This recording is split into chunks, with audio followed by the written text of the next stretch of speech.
Introducing myself.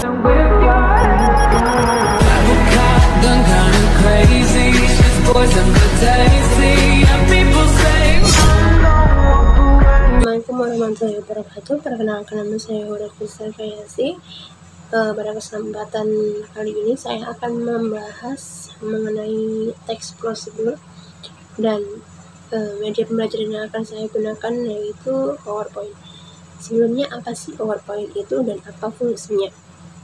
Jadi PowerPoint itu merupakan software yang digunakan untuk merancang bahan presentasi yang berbentuk slide. Dengan adanya aplikasi ini akan lebih mudah dalam membuat presentasi secara sederhana dan tentunya profesional sebagai bahan pembelajaran di kelas maupun di depan umum. Oke, langsung masuk ke materi. Sebelumnya, apa sih pengertian dari teks prosedur itu sendiri? Pernah nggak sih kamu iseng membaca tulisan di bungkus mie atau makanan instan lainnya? Pada bagian belakang pasti ada semacam petunjuk atau instruksi tentang cara menyiapkan mie tersebut dengan benar, supaya benar-benar matang dan mungkin rasanya menjadi lebih enak. Nah, hal ini dinamakan prosedur. Jadi, prosedur adalah serangkaian langkah yang harus dilakukan untuk menyelesaikan sesuatu. Langkah-langkah yang tertulis dalam bungkus mie tersebut adalah salah satu contoh dari teks prosedur. Teks prosedur digunakan sebagai arahan, khususnya bagi kamu yang mungkin belum tahu cara menyelesaikan suatu tugas. Ada beberapa ahli yang mendefinisikan tentang prosedur itu sendiri. Dari beberapa di antaranya yaitu Knapp dan Watkins mendefinisikan teks prosedur sebagai teks yang bertujuan untuk memberitahukan orang mengenai bagaimana suatu hal dilakukan menggunakan bahasa ajakan atau persuasi. Kemudian, menurut Kosasi, teks prosedur adalah teks yang menjelaskan langkah-langkah secara lengkap, jelas, dan terperinci tentang cara melakukan sesuatu. Dari beberapa definisi menurut ahli di atas dapat disimpulkan bahwa teks prosedur adalah suatu teks yang berisi langkah-langkah aktivitas atau kegiatan untuk menyelesaikan suatu pekerjaan. Teks prosedur ini dibutuhkan sebagai panduan bagi seseorang dalam membuat atau menyusun sesuatu.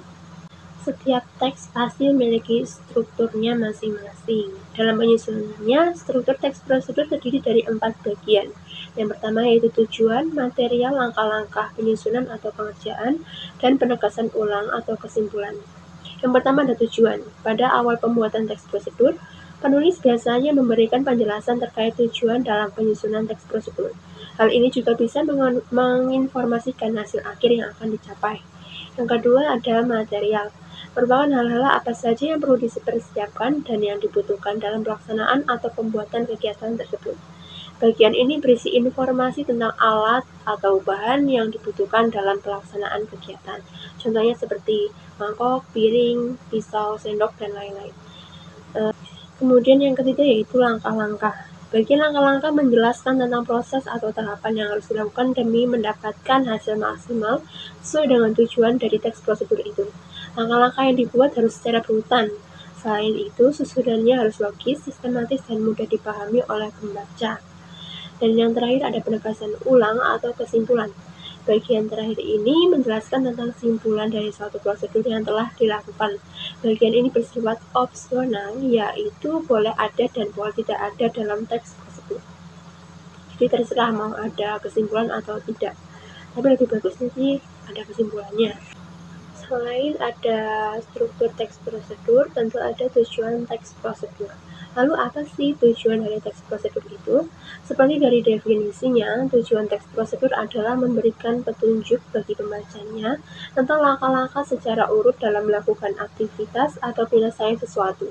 Selain itu, teks prosedur juga memudahkan pembaca untuk mengetahui cara yang benar dalam melakukan dan memberikan petunjuk jelas atau mendapatkan hasil yang maksimal. Kemudian ada ciri-ciri dari teks prosedur. Sama halnya dengan teks yang lain, teks prosedur juga memiliki beberapa ciri. Antara lain, yang pertama menggunakan kalimat perintah. Dan yang kedua terdapat panduan yang harus dilakukan. Yang ketiga menggunakan kata kerja aktif. Yang keempat menggunakan konjungsi atau kata penghubung. Yang kelima terdapat aturan dalam hal bahan atau kegiatan. Yang keenam menggunakan kata keterangan untuk menyatakan rincian waktu, tempat, dan cara. Dan yang ketujuh terdapat isi kegiatan yang dilakukan secara urut. Selanjutnya yaitu kaidah kebahasaan teks prosedur. Untuk menyusun sebuah teks prosedur diperlukan kaidah kebahasaan yang tepat agar sesuai dengan fungsinya. Berikut adalah kaidah kebahasaan yang umum digunakan dalam penulisan teks prosedur. Yang pertama ada kalimat. Pada teks prosedur, kalimat yang digunakan dapat dikategorikan dalam 3 bagian kalimat, yaitu yang pertama kalimat imperatif, yang kedua kalimat deklaratif, dan yang ketiga kalimat interrogatif. Kalimat imperatif merupakan kalimat yang menggunakan perintah. Kalimat imperatif ditandai dengan adanya hal yang harus dikerjakan, merujuk pada perintah dalam kalimat. Pada jenis kalimat ini, tanda seru digunakan untuk mengakhiri ungkapan atau pernyataan. Kemudian kalimat deklaratif. Kalimat deklaratif dikenal sebagai kalimat yang sifatnya lebih memberikan informasi dan sering juga disebut sebagai kalimat pernyataan. Pada kalimat ini, tanda baca titik digunakan untuk mengakhiri kalimat tersebut. Dan yang ketiga ada kalimat interrogatif. Kalimat interrogatif digunakan untuk mencari informasi dengan memberikan pertanyaan. Oleh karena itu, diakhiri kalimat interrogatif diberikan tanda baca tanda tanya. Selain kalimat, ada juga konjungsi atau kata penghubung. Konjungsi juga sering kita sebut sebagai kata penghubung. Dalam teks prosedur, konjungsi yang kita bahas tersendiri ada 2 macam, yaitu konjungsi persyaratan dan konjungsi temporal. Konjungsi persyaratan adalah kata penghubung yang menyatakan syarat. Contohnya seperti jika, bila, andai, kalau, dan asalkan. Kemudian konjungsi temporal. Konjungsi temporal sifatnya merupakan kata penghubung yang menandai urutan waktu. Contohnya seperti lalu, kemudian selanjutnya, dan setelahnya. Kemudian yang ketiga ada numeralia. Numeralia dalam teks prosedur merupakan pilihan yang bisa digunakan selain menggunakan konjungsi. Numeralia merupakan kata bilangan yang digunakan untuk mengurutkan langkah-langkah dalam teks prosedur. Misalnya seperti pertama, kedua, ketiga, keempat, dan seterusnya. Yang keempat ada pronomina.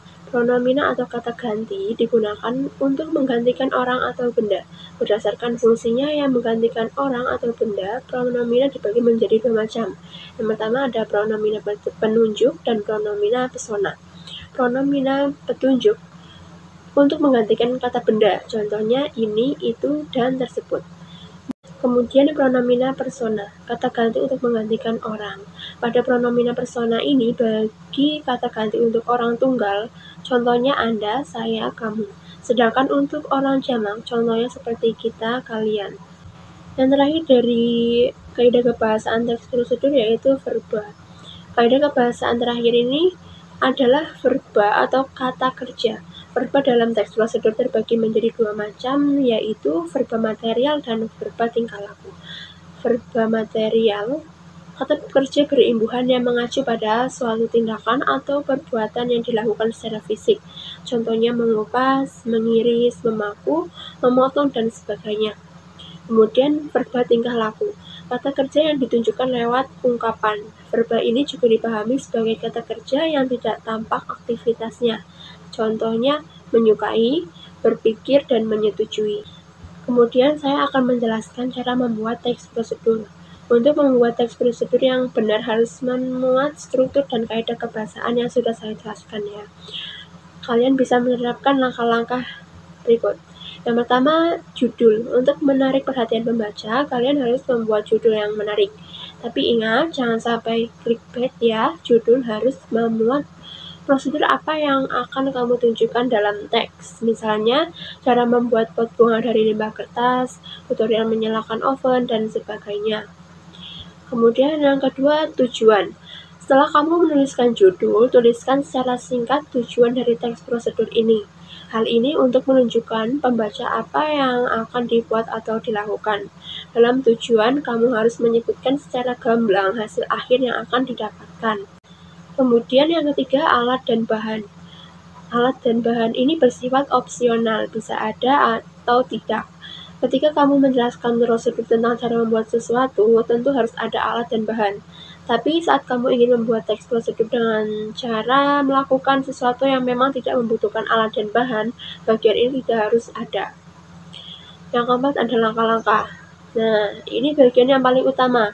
Kamu harus bisa menjelaskan secara kronologis atau berurutan langkah-langkah yang harus dilakukan. Biasanya langkah-langkah dijelaskan dalam bentuk poin atau penomoran. Dan yang kelima, bagian penutup atau kesimpulan. Bagian penutup atau kesimpulan juga bersifat opsional. Penutup biasanya ditulis untuk menyimpulkan tujuan akhir dari teks prosedur yang telah dibuat. Sekian yang dapat saya sampaikan, kurang lebihnya mohon maaf. Wassalamualaikum warahmatullahi wabarakatuh.